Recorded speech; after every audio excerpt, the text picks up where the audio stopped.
नवरात्रि के 5वें दिन करें माँ स्कंद माता की पूजा और माता की कथा। दोस्तों, देवी दुर्गा के 5वें स्वरूप में स्कंद माता की पूजा की जाती है। इन्हें अत्यंत दयालु माना जाता है। कहते हैं कि देवी दुर्गा का यह स्वरूप मातृत्व को परिभाषित करता है। इनकी 4 भुजाएं हैं। इनकी दाहिनी तरफ की ऊपर वाली भुजा में भगवान स्कंद गोद में हैं और दाहिनी तरफ की नीचे वाली भुजा में कमल पुष्प है। बाईं तरफ की ऊपरी भुजा में वर मुद्रा में और नीचे वाली भुजा में भी कमल है। माता का वाहन शेर है। स्कंद माता कमल के आसन पर भी विराजमान होती हैं, इसीलिए इन्हें पदासनी देवी भी कहा जाता है। आइए जानते हैं इनकी पूजन विधि, कथा, भोग विधि। दोस्तों, देवी स्कंद माता की पूजा करने के लिए पूजा स्थल पर माता की तस्वीर या मूर्ति स्थापित करें। तस्वीर वहाँ स्थापित करें जहाँ पर कलश की स्थापना हुई हो। फिर उन्हें फल चढ़ाएं, फूल चढ़ाएं। इसके बाद धूप दीप जलाएं। मान्यता है कि पंचोपचार विधि से देवी स्कंद माता की पूजा करने बेहद ही शुभ माना जाता है।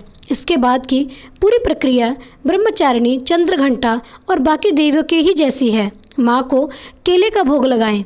इसे प्रसाद के रूप में दान करें। माँ को पूजा के दौरान 6 इलायची भी चढ़ाई जाती है। स्कंद माता की कथा। पौराणिक कथा के अनुसार एक राक्षस था जिसका नाम तारकासुर था।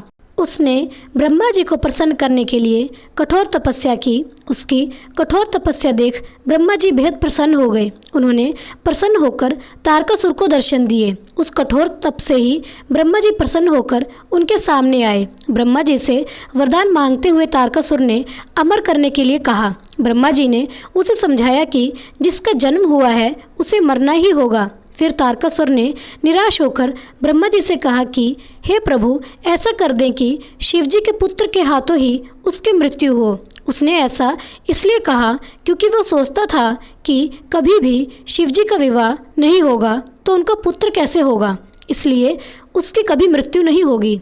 फिर उसने लोगों पर हिंसा करनी शुरू कर दी। हर कोई उसके अत्याचारों से परेशान था।